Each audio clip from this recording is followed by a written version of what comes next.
자, 오늘 할 내용은, 지금, 보자.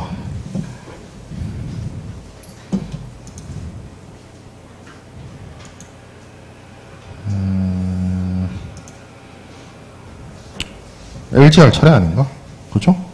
LGR 차례였던 것 같아요. 자, 수입화물 선취 보증서부터 보도록 하겠습니다. 레터 오브 개런티라고 하는 거고, 수입화물 선취 보증서입니다. 한국어로는 이게 수입화물 선취 보증서라고 하기도 하고, 뭐, 그냥 줄여서 보증서, 내지는 보증인도, 보증도, 뭐 이렇게 표현이 되어 있어요. 그 책마다 조금 다르긴 한데 풀네임이 수입화물 선취 보증서고 어떤 한국식 표현으로 되어 있더라도 영어 표현은 레터 오브 개런티입니다. 그러니까 개런티란 말이 무엇을 어떤 개런티 보증한다라는 뜻이고 그거가 관련된 서류인데 뭐 말이 레터 오브 개런티라고 되어 있으니까 얘가 무슨 뭐 신용장처럼 신용장이 레터 오브 크레딧이잖아. 뭔가 이렇게 중요한 서류처럼 느껴지는데 절대 중요한 서류는 아니고요.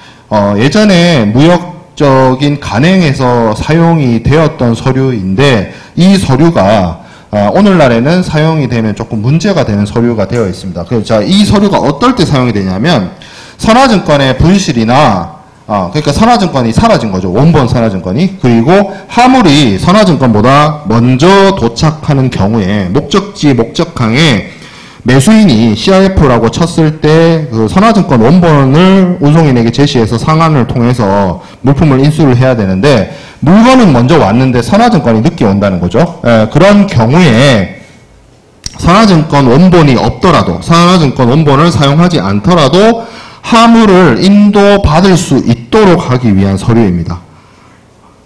말이 안 되죠. 왜? 앞에서 배우기로서니 목적지에서 운송인에게 화물을 인도 청구할 수 있고 그런 어떤 청구권을 행사하려면 반드시 선화증권 원본이 필요하다라고 분명히 앞에서 우리가 배웠는데 그러한 서류가 없이도 인도할 수 있게 만들어 준다는 거죠. 자, 그래서 보통 여기서 말하는 개런티라고 하는 것은 주로 은행이 발행을 했어요.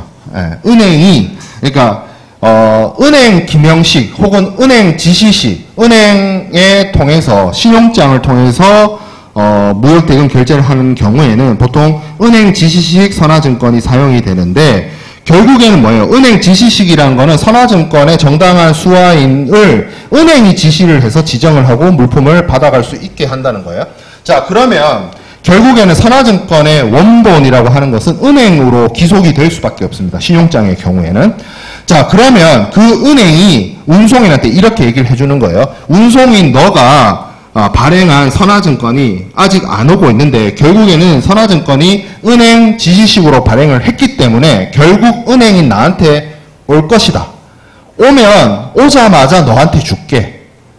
그러니까 미리 먼저 물건을 좀 빼줘. 라고 은행이 운송인한테 보내는 레터예요. 그러니까 개런티를 하는 주체는 은행이 운송인한테 개런티하는 거야. 네가 발행해서 물건을 찾아갈 때 필요로 하는 선화증권이라는 서류를 나한테 곧 올 거니 너한테 오자마자 주겠다라는 내용을 담고 있어요.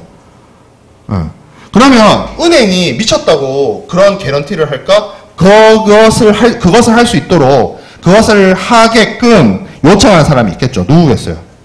수입하는 사람이겠죠. 매수인이 요청을 해서 은행이 알았어. 그러면 물건 빨리 빼가야 된다고. 그러면 내가 저 LG 써줄게. 화물 먼저 빼가. 대신 선화증권 오면 내가 뭐 처리할게. 뭐 이런 식으로 발행을 하는 겁니다. 이게 언제 사용이 됐느냐? 예전에 사용됐습니다. 1970년대, 80년대 많이 사용됐어요. 왜 많이 사용됐느냐? 오늘날처럼 여러분들 이메일이 있던 시대 아닙니다. 통신수단이 그렇게 빠르지 않던 시절이에요. 우편을 통해서 혹은 뭐 전신전보 뭐 이런 걸 통해서 서로 통신을 하고 특히 선화증권의 경우에는 원본 서류가 필요로 한데 오늘날에는 뭐 전자선화증권이라든지 뭐 그런 것들을 이용을 해서 보낼 수 있지만 이 시기에는 그런 게 없었어요. 그러다 보니 선화증권의 운송이나 선화증권의 전달이 늦어지는 경우가 발생을 했고 그런 경우에 물품을 빨리 빼갈 수 있도록 만든 임시적 조치였습니다. 그래서 여기 나와 있는 것처럼 1980년대까지 잘 쓰였는데 이게 문제가 터집니다. 어떤 문제가 터지냐? 1987년부터 88년까지 동원 실업 이 1년에 걸쳐서 7개 은행에 LG 용지를 구한 다음에 은행이 발행하는 서류잖아요. 그러니까 뭐 예를 들어서 오늘날처럼 시중은행, 예를 들면 뭐 국민은행이든 신한은행이든 뭐 이런 은행의 용지를 구해가지고 가짜로 서명을 해가지고 20여 개의 선사나 대리점에 하물을 인도받아서, 그러니까 은행에서 선사로 보내는 서류인데 은행의 서류를 이제 사기친 거죠. 조작을 한 거죠.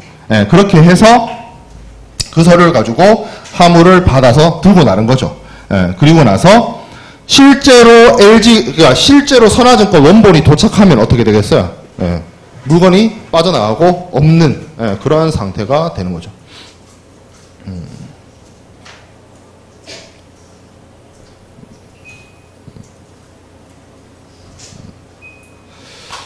자, 그래서 이게 문제가 됐어요. 문제가 돼서 그러면 선화증권에 정당한 원본 소지자가 있을 거 아니야. 이 경우에도 선화증권 없이 물건을 가져간 경우니까. 그러면 나중에 선화증권의 정당한 소지자들이 선사한테 야, 선화증권은 여기 있는데 왜 선화증권 없이 물건을 왜 빼줬니? 라고 지적질을 하면 그 선사들이 할 말이 없어져요. 그래서 다 패소했습니다. 그래서 1991년에 12월 10일 대법원 판결에서 원고 승소 판결이 내려졌다라고 되어 있는데 왜 은행들이 승소를 했냐면 이건 거야. 운송회사 입장에서는 은행 너네가 보낸 서류 때문에 선화증권을 빼줬다가 됐는데 그 서류가 사기였던 거야. 가짜였던 거야. 가짜 서류 믿고 선화증권 없이 물건을 빼줬으니까 기책이 누구한테 있어? 선사한테 있는 거죠. 선사가 그래서 다 졌어요. 자, 이런 일이 벌어지면 운송회사 입장에서는 이때까지 운송 가능이라고 굳게 믿고 은행이 보내준 LG를 믿고 물건을 미리 빼줬는데 선화증권 없더라도 그 다음부터는 어떻게 되겠어요? 절대 물건을 안 빼줍니다. 그래서 이 대법원 판결, 이거 대한민국 대법원 판결이거든요. 91년도. 그래서 91년도 이 대법원 판결 이후에 대한민국에서 레더 오브 개런티를 이용을 해서 물건을 인도하는 행위 자체가 없어졌습니다. 그래서 사라졌어요. 이렇게 물품 인도하지 않는다. 자, 두 번째, 비슷합니다. 비슷한데 얘도 같은 성격을 갖고 있어요. 얘를 파손하물 보상장이라고 명칭을 하고요. 그냥 다른 책에서 이거 뭐 교수님들마다 한국어 쓰는 용어가 다 지각각이고 다르니까 이거를 보증도라고 표현하시는 교수님도 있고 그냥 보상장이라고 하시는 교수님들도 있어요. 근데 제가 봤을 때 가장 이 서류의 성격에 맞는 풀네임은 파손하물 보상장이고 영어 표현이 letter of indemnity입니다. 그래서 요거는 어떤 경우냐, letter of guarantee하고 조금 다른데 누가 개런티를 하느냐, 누가 무엇을 하느냐에 봤을 때 요거는 송화인이 하는 거예요. 송화인이 선사에다가 요청을 하는 겁니다. 뭐 어떻게 해달라고? 선화증권이 원래 물품을 선적을 할 때 그 선적된 물품과 선화증권에 기재되는 물품의 명세가 완전히 일치해야 된다라고 했어요. 그게 상이하면 누가 책임진다라고 했죠? 제가 운송인이 책임진다라고 했습니다. 물품을 선적할 때 운송인이 물품의 상태에 대해서 검사를 하고 그 명세를 정확하게 기재를 하고 예를 들어서 자기가 수량이나 숫자 같은 걸 정확하게 못 세면 뭐까지 하라 그랬어요? 내가 직접 안 셌다. unknown clause. 부지 약관이라도 만들어서 하물의 명세와 실제 선적된 하물과 선화증권에 기재된 하물의 명세를 반드시 일치시키도록 되어 있어요. 근데 이제 문제가 뭐냐면 신용장을 통해서 대금 결제를 하는 경우에 은행이 요구하는 서류는 뭐다? 더티 BL이 아니라 클린 BL을 요구한다는 거죠. 물품에 명세가 적혀 있는 비고란에 아무런 특이사항이나 아무런 문제사항이 적혀 있지 않는 선화증권을 원한다는 거죠. 자, 생각해보세요. 필드에 선적을 하여 실무에서 선적을 하는데 그 선적하는 하물에 뭐 포장이나 이런 것들이 파손이 돼 있어요. 그러면 운송인 입장에서는 포장이 파손됨이라고 적어두는 게 자신에게 유불리를 분명히 가져다 줄 수 있습니다. 왜냐면 그거 문제되면 자기가 책임져야 되니까. 자, 그래서 선화증권에다 적으려고 그래요. 포장이 파손됨. 요렇게. 근데 포장이 파손됨이라고 적힌 선화증권을 들고 송화인이 이제 매도인이자 수출자이자 신용장상의 수익자인데 이 서류를 들고 은행을 찾아가면 은행은 UCP 600에 따라서 이 선화증권이 클린 BL이 아니기 때문에 수리를 안 해줘요. 돈을 안 줘.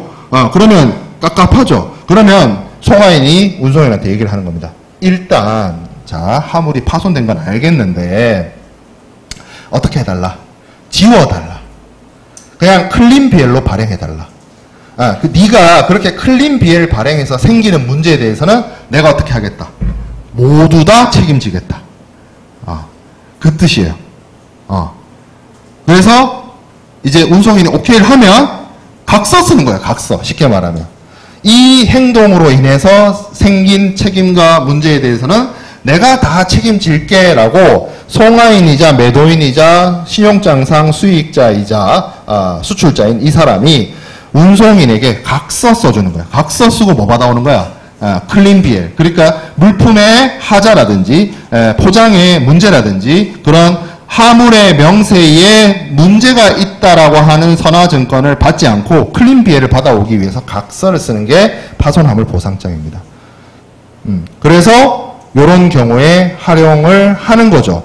근데 이게 문제가 있습니다. 어떤 문제를 야기시키냐면 자, 운송인이 있고 수화인이 있습니다. 수화인이란 말은 정당한 권리를 받은 선화증권의 정당한 권리권자를 말합니다.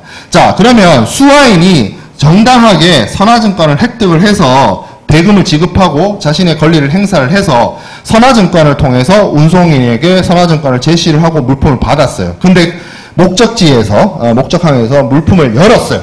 근데 그 물품과 선화증권의 내용이 달라. 예를 들어서 포장이 파손이 있어. 그러면 물품의 명세와 실제 물품이 다른 거죠. 그러면 선화증권의 정당한 권리권자인 화물의 수화인이자 수입자이자 매수인이자 그 사람은 뭘 할 수 있어요? 운송인에게 책임을 물을 수 있습니다.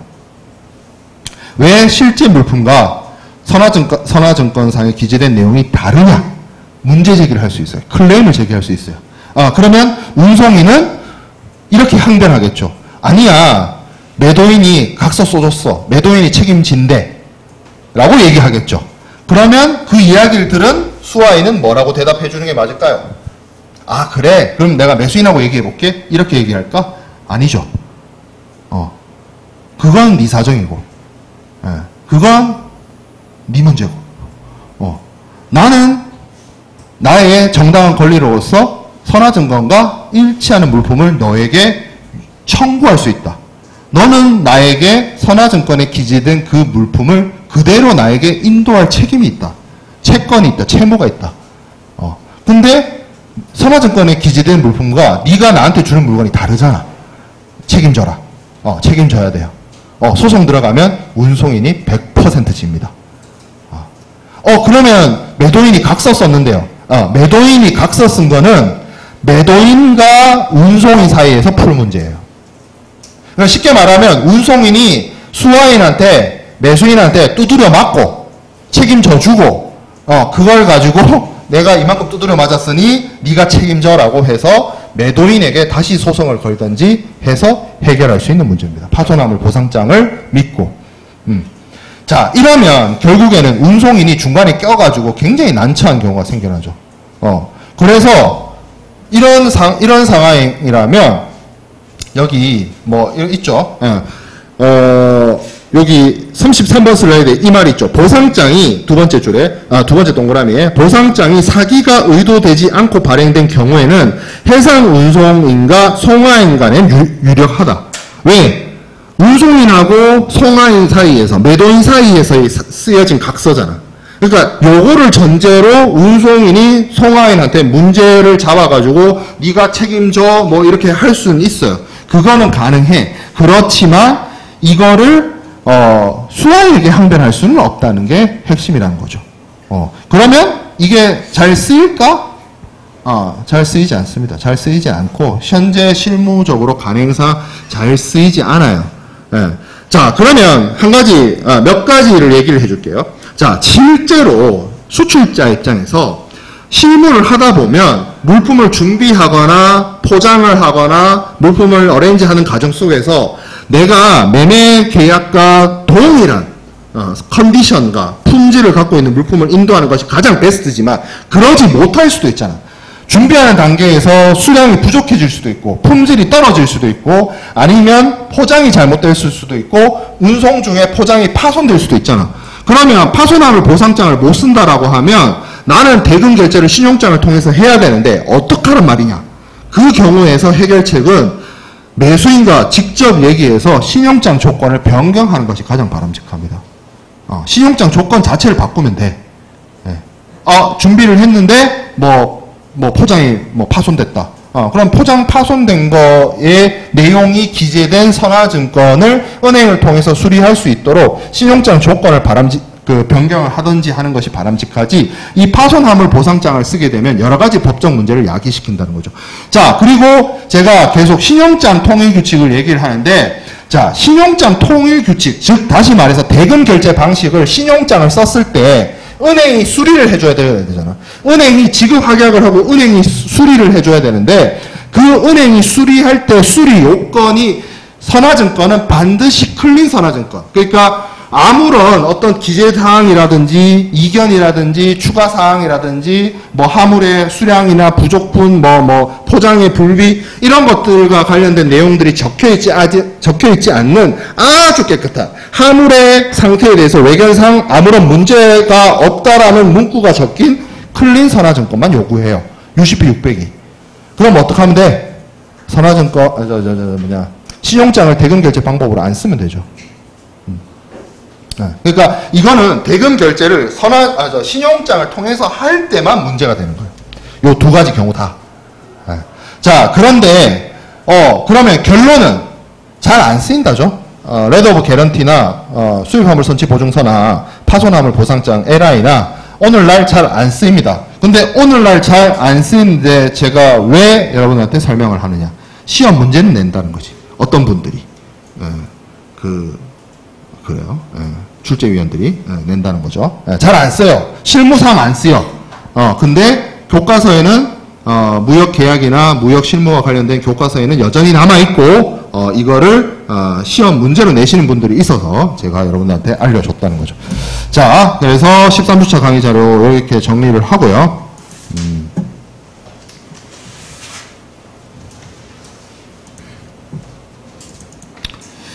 14주차 넘어갑시다. 14주차에 엄청나게 많은 내용을 넣으려고 하다가 내용을 줄였어요. 그래서 이 정도면 됐다 라는 생각으로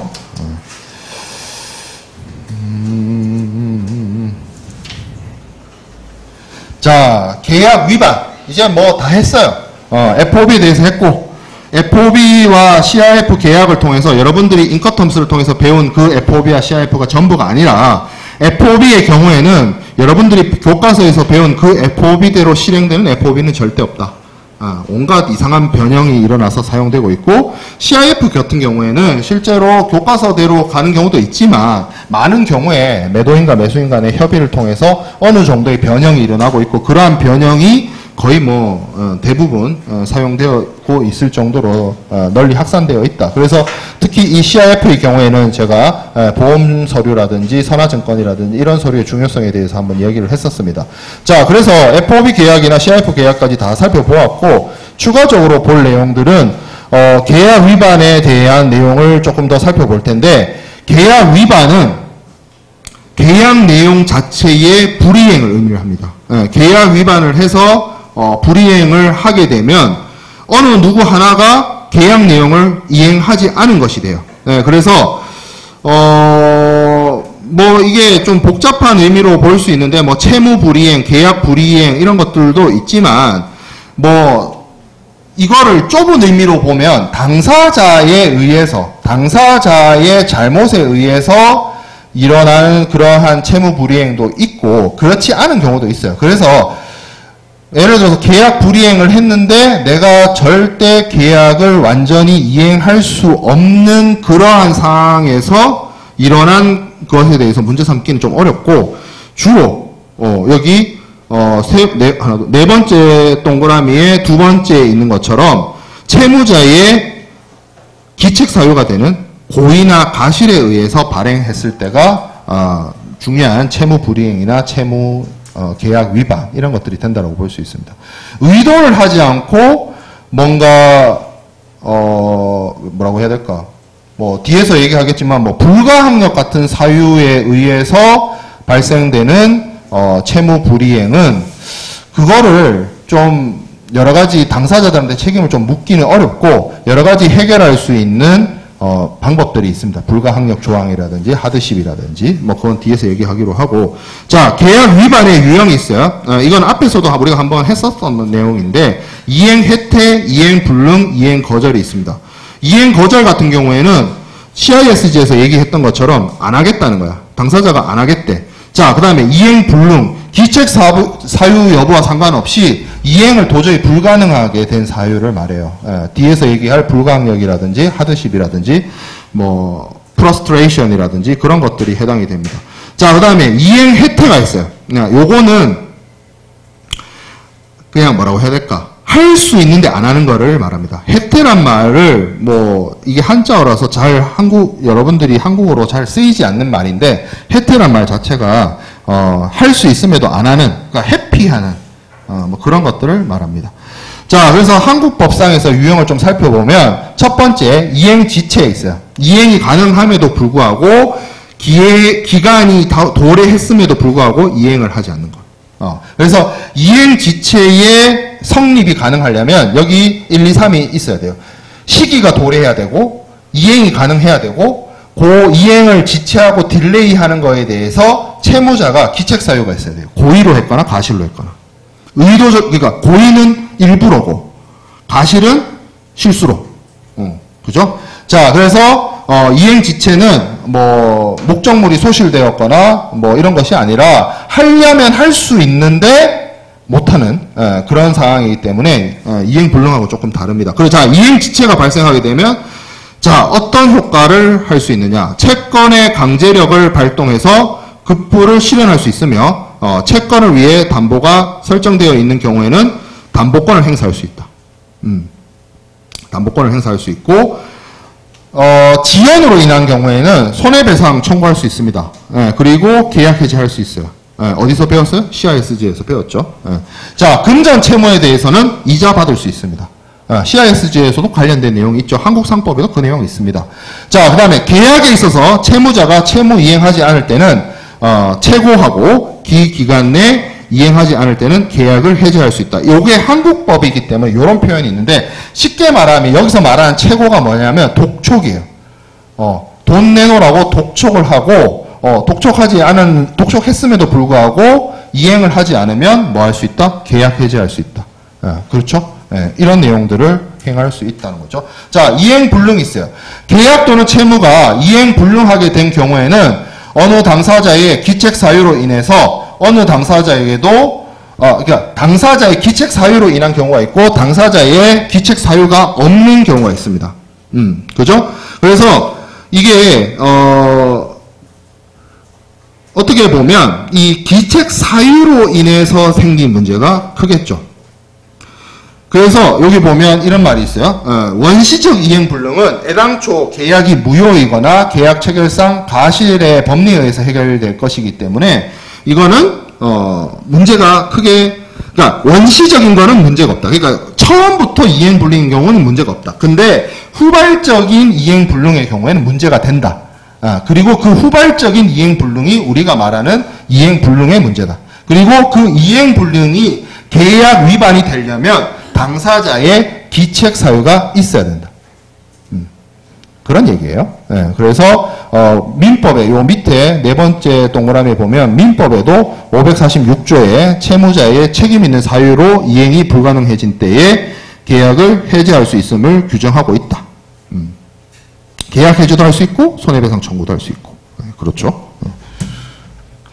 불완전 이행. 불완전 이행은 채무자가 일단 이행은 했는데 불완전 거. 제대로 안 한 거.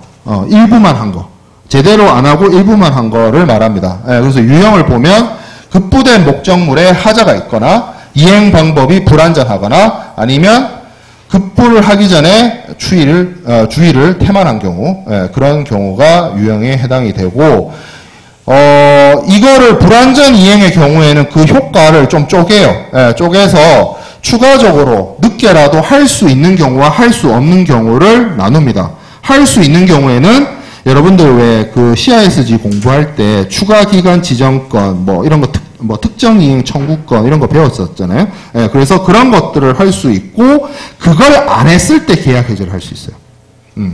그리고 추가적 이행이 불가능한 경우에는 채권자가 목적물을 수령을 하고 입은 손해에 대해서 손해배상을 청구할 수 있습니다. 왜? 더 이상 뭐 할 수가 없잖아. 그러니까 추가 이행을 그러니까 이행을 다 못했다라고 했을 때 그 남은 부분을 할 수 있느냐 할 수 없느냐를 쪼개서 할 수 있는 부분이 있으면 독촉을 하고 독촉을 했음에도 불구하고 안 하면 계약 해제. 그리고 추가적인 이행이 불가능하다라고 하면 더 뭐 얘기할 그거 없잖아. 그죠? 그래서 그 경우에는 계약 해제를 뭐예요? 자꾸 껐다 켰다 해. 끄면 덥고 키면 춥고죠. 그래요. 그러면 좀 추운 사람들은 에어컨 밑에서 좀 나와. 저쪽으로 나와. 자, 그리고 요렇게 불완전 이행이 있습니다. 자, 이게 위에 제가 말씀드린 게 한국 민법, 한국 상법에 있는 내용이고, 영국에는 어떻게 분류하고 있느냐. 이거 이제 SGA, 여러분들 세일즈 후스 오브 액트, 헷갈린다. 더우니까. 자, SG에 있는 내용인데, 여기서도 몇 가지 계약 해제와 관련된 개념들을 얘기를 하고 있는데, 첫 번째가 조건 위반입니다. 자, 여기 보면 컨디션이 나와 있어요. 요 컨디션이 뭔지, 워런티가 뭔지 우리 중간고사 이후에 학습했어. 한 9주차 강의 자료쯤에 있을 거야. 9주차인가 10주차 강의에 컨디션은 뭐고 워런티는 뭐고 제가 다 이미 여러분들한테 한번 설명했어요. 그러면 브리치 오브 컨디션은 뭐겠어요? 그 컨디션의 위반이겠죠. 컨디션이 뭐라 그랬어요? 아주 중요한 거. 그리고 이거 위반하면 CISG에서 얘기하는 본질적 계약 해제, 본질적 위반에 해당되는 거. 그거 컨디션이라고 했어요. 그래서 그거를 문제가 되면 뭐 할 수 있다? 계약 해제할 수 있다라고 했죠. 자, 근데 우리가 CISG 공부할 때 제가 그 얘기를 했어요. 본질적이지 않은 계약 위반 있을 수 있다라고 했죠. 그게 워런티라고 했어요. 그러면 얘네들 위반하면 어떨 것 같아요? 바로 계약 해제할 수 있어요? 없죠. 그래서 그 말이 있죠. 계약을 해제할 수는 없고 다만 손해배상 청구는 할 수 있다. 이렇게 되어 있죠. 그러니까 한번 제대로 공부하면 똑같은 개념이 저 앞에도 있고 여 뒤에도 있어요. 그 얘기예요. 본질적 계약 위반이냐 본질적 계약 위반이 아니냐를 놓고 쪼갰잖아 그때 CISG 공부할 때도. 여기서도 브리치 오브 컨디션이 있고 브리치 오브 워런티가 있다. 자, 미국 계약법상 분류인데 미국은 이거가 관련해서 성문법에 뭐라고 저렇게 나와 있는 게 아니고 리스테인먼트는 이게 판례 모음집이기 때문에 거기서 이렇게 나누고 있습니다. 다양한 유형의 케이스의 계약 위반을 나누고 있어요. 그래서 계약 위반이 발생한 원인에 따라서 불이행, 이행 거절, 그리고 불이행과 이행 거절을 같이 수반한 계약 위반이 있고 위반의 정도에 따라서 다 위반한 거하고 부분적으로 위반한 걸 나누고 그리고 이행기를 중심으로 해서 그러니까 이행기가 이행시기잖아. 이행시기 도래하기 전에 위반한 경우와 그리고 실질적으로 위반한 거와 우리 CISG 공부할 때 이행기 도래 전 계약 위반 있었죠. 그래서 계약을 너 눈빛이 이상해서 내가 계약 해제한다. 뭐 그런 거 설명한 적 있잖아 내가. 그거 생각해 보면 돼요. 이행 혜택 정도에 따라서 이행 혜택은 쉽게 말하면 이행할 수도 있는데 안 하는 거야. 아주 악질적이죠. 아주 악랄한 거예요. 그래서 이거는 중요한 이행 혜택가 있을 수 있고 사소한 이행 혜택가 있을 수 있다. 자, 그리고 CISG의 계약 위반은 계속 얘기를 했지만 본질적 계약 위반과 비본질적 계약 위반으로 구분을 해서 이야기를 하고 있습니다. 자, 이제 거의 다 왔고 제가 이번 주 사전 제작 강의를 안 하기 위해서 강의 내용도 줄였고 한 10분 정도만 빡세게 설명하고 마칠게요. 자, 이거 중요합니다. 이거 많이 헷갈려 해요. 이거 시험 문제 나오면 지금도 나한테 질문 와. 잘 모르겠습니다. 자, 이제 이거 마지막으로 정리하고 넘어갑시다. 프러스트레이션, 그리고 폴스 메저, 하드십이 있어요. 자, 프러스트레이션은 불가항력이 아니야. 자, 이것부터 전제합시다. 프러스트레이션은 불가항력이 아니다. 폴스 메저 클로즈는 불가항력이에요. 하드십도 불가항력이 아니에요. 그러니까 쉽게 말하면 폴스 메저 클로즈하고 하드십 클로즈하고 프러스트레이션이 다 다른 거야. 비슷해 보이지? 비슷해 보이는데 다 달라. 스토리가 달라. 자, 프러스트레이션부터 갈게요. 프러스트레이션이라고 하는 거는 의미가 있어요. 자, 계약 성립 후에 예기치 못한 이벤트가 발생을 해가지고 본인 계약 주체의 의지하고 상관없이 계약 이행이 불가능해진 그 상황을 프러스트레이션이라고 해요. 그게 불가항력 아닙니까? 맞아요. 불가항력 맞아요. 불가항력 맞는데 잘 들어봐요. 이거는 어떤 조건이나 조항이나 법이나 규정을 얘기하는 게 아니고 그러한 상태를 프러스트레이션이라고 하는 거예요. 이거는 무역에서만 쓰이는 단어가 아니라 일상생활에서도 내가 하고 싶은데 할 수가 없는 상황은 다 프러스트레이션이야. 자, 그래서 이거를 쉽게 말하면 상태라고 봐야 돼. 그러한 상황. 그래서 프러스트레이션이라는 용어는 계약이 좌절된 상황, 계약을 현실적으로 이행할 수가 없는 불가능한 상태, 그런 것을 프러스트레이션이라고 하는 거예요. 그러면 그때 프러스트레이션이 되면, 그런 상태가 됐다라고 하면 너보고 계약을 무조건 이행해, 어떠한 상황이 있더라도 계약을 반드시 지켜라고 강요하는 것이 불합리하잖아요. 그렇지 않아요? 네, 그래서 영국이, 자, 스토리를 보면 원래는 영국은 하늘이 두 쪽이 나고 세상이 무너지고 누가 죽고 누가 다치더라도 계약은 계약이고 약속은 약속이니까 반드시 지켜라는 논리였어요. 그래서 프러스트레이션 인정 안 해줬어요.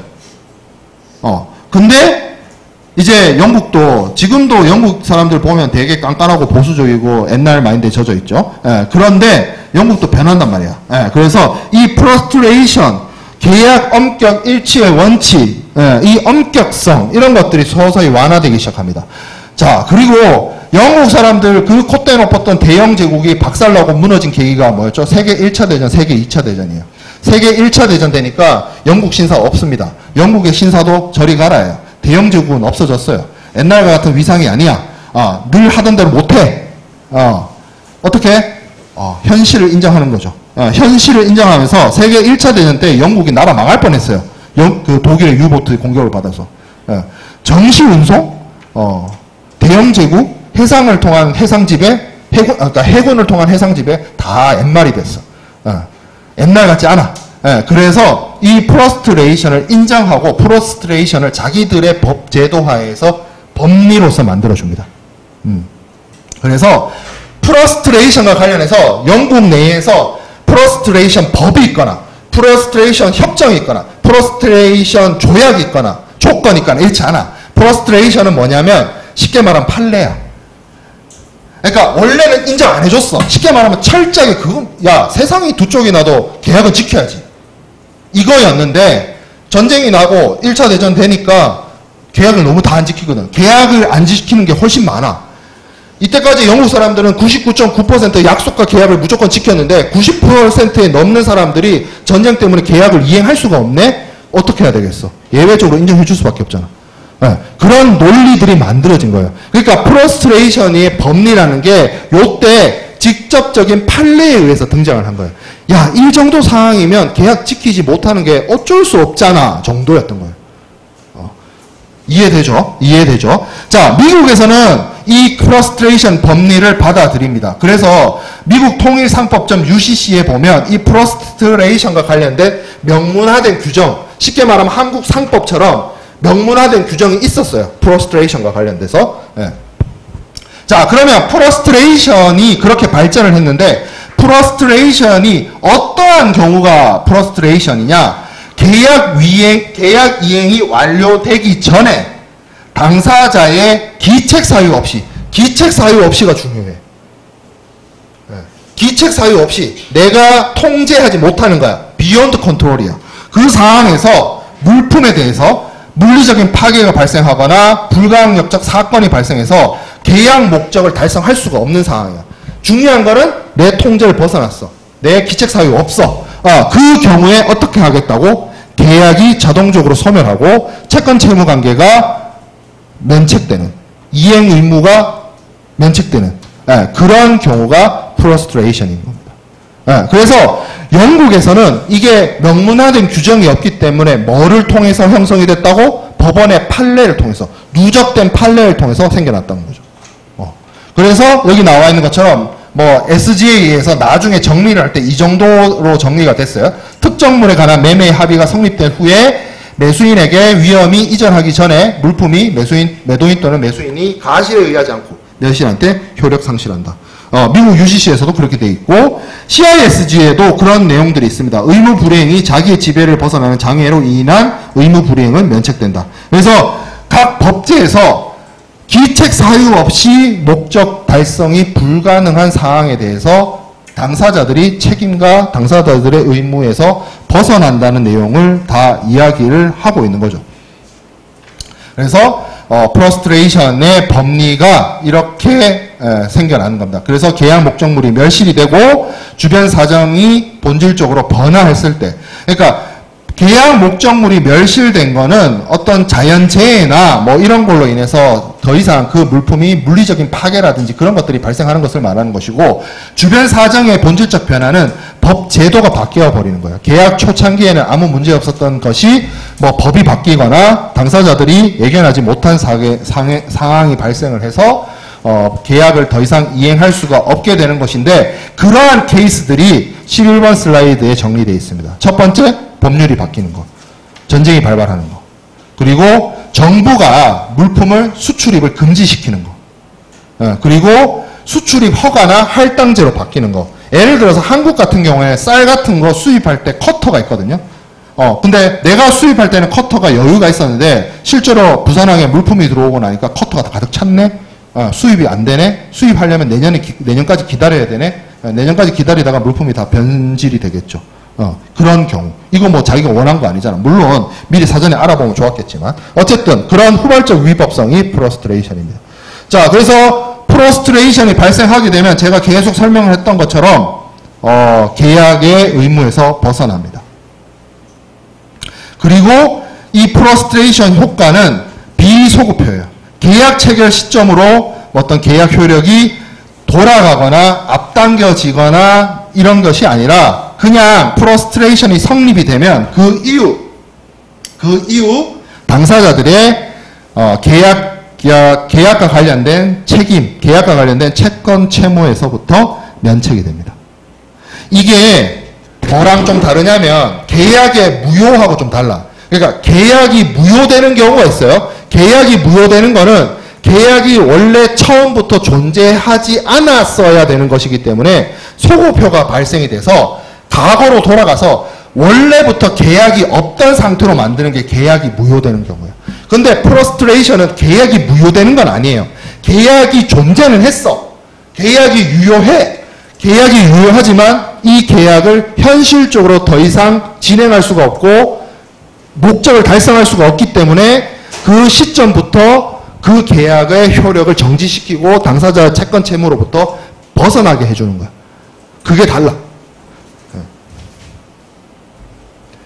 자, 그러면 모든 경우에 프러스트레이션이 성립이 되느냐? 아니에요. 13번 슬라이드의 경우에는 프러스트레이션이 아닙니다. 첫 번째, 스스로 이행불능을 자초한 경우. 그리고 예측된 사건인 경우. 제가 CISG 25조 본질적 계약 위반 설명할 때 내가 고의로 했거나 내가 피할 수 있었으면 본질적 계약 위반이 맞다 했어요? 아니라 했어요? 그죠? 내가 피할 수 있으면 어떻게 해야 돼? 피해야지. 예측된 사건이면 뭐예요? 알고 있었네. 알고 있었잖아. 모르고 당해야 당한 거다 하지만 나한테 장애물이 다가오고 있으면 사람이 피해야 되잖아. 근데 장애물이 다가오고 있는 거 온다 하면서 맞았어. 본질적 계약 위반이 아니에요, 그거는. 프러스트레이션이 아니야. 기책 사유 없는 게 아니야. 기책 사유 있어.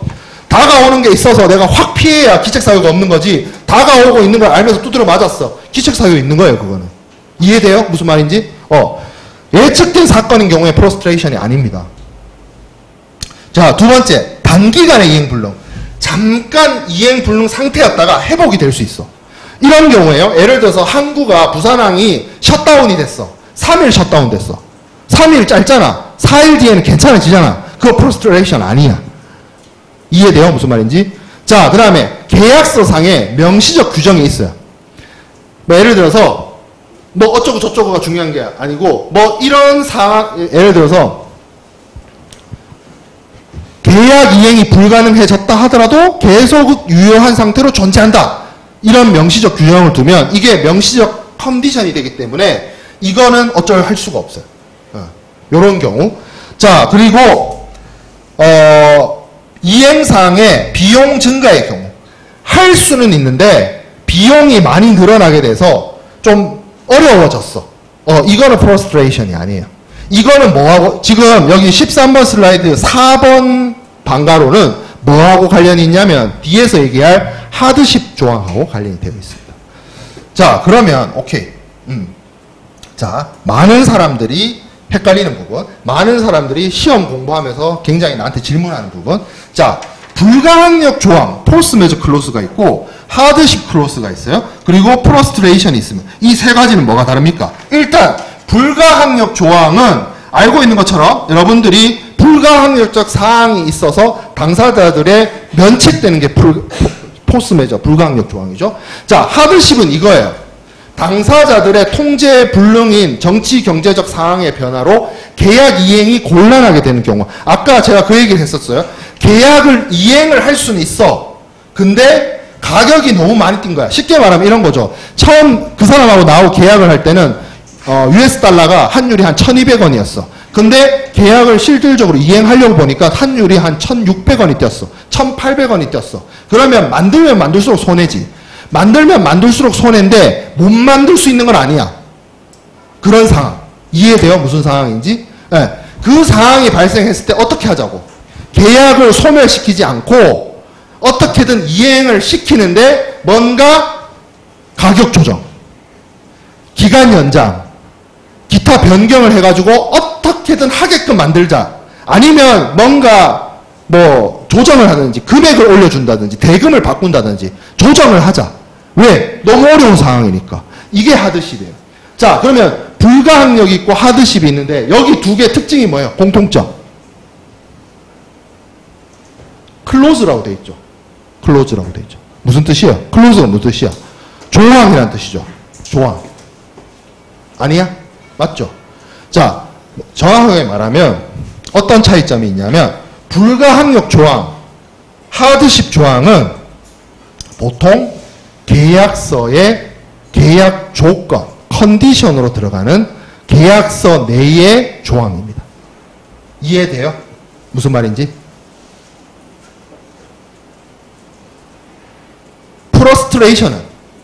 프러스트레이션 클로즈가 없어요. 프러스트레이션 법도 없어요. 아, 물론 UCC나 이런데 뭐 계약 불이행에 기책 사유 없으면 면책된다 이런 문구는 있는데 프러스트레이션이 뭔가 이론적으로 집대성되어 있거나 프러스트레이션이 뭐다라고 딱 명시적으로 규정된 게 없어요. 프러스트레이션은 클로즈가 아닙니다. 뭐예요? 오랜 전통과 역사를 가지고 있는 영국의 법리예요. 법 이론이에요. 그럼 무슨 얘기냐면 프러스트레이션이라는 법 이론이 있었으니까 그거를 현실화하고 구체화하기 위해서 계약서에다가 무역 계약서에다가 뭐를 넣는 거야? 포스 메저 클로즈를 넣는 거예요. 근데 여기서 또 웃긴 게 포스 메저라는 저 말은 불어입니다. 영어가 아니에요. 그러니까 저 조항을 그러니까 이게 좀 어려운 내용인데 자 영미법이 있고 대륙법계가 있잖아. 영미법은 판례 중심주의고 대륙법은 성문법주의잖아. 그러니까 프랑스 사람들은 이런 계약 불이행 상황에 대해서 어떻게 한 거야? 명시적으로 뭐 태풍이 치고 하산이 터지고 지진이 나고 천재지변이 발생해서 당사자들이 계약이 불가능한 상황이 되면 계약을 면제하자, 면책하자, 의무를 소멸시키자라고 해서 명문화시켜서 계약서에다 삽입을 시킨 거야. 그게 포스 메이저 클로즈야. 영국 사람들은 이런 계약 불이행 사항에 대해서 뭘 하지 않다가 그냥 판례로 두드린 거야. 한 사람 두드리고 또 사람 두드리고 그럼 판례가 누적이 되죠. 그래서 프러스트레이션 법리라는 게 만들어진 거야. 프러스트레이션 클로즈는 없어요. 그러면 같은 거지, 사실은. 같은 거죠. 같은 건데 역사와 근원이 다르고 시작이 달라서 이야기가 다른 거예요. 제목이 다른 거예요. 그리고 하드십은 조금 케이스가 다른 거지. 프러스트레이션과 같은 계약 불이행 중에서 뭐를 다루는 거야? 계약을 완전히 불이행할 수 있는 사안은 아닌데 하려면 어려워. 하려면 어려우니까 예를 들어서 어느 정도가 계약이 이행하기가 어렵고 그렇게 계약 이행이 어려운 상태일 때 어떻게 조정할 것인지에 대해서 명시적으로 규정을 만들어 놔야 될 거 아니야. 그래서 계약서에 명시적으로 이 조정을 하겠다라고 하는 문헌과 문구가 들어간 거예요. 하드십 클로즈는. 이해돼요? 무슨 말인지?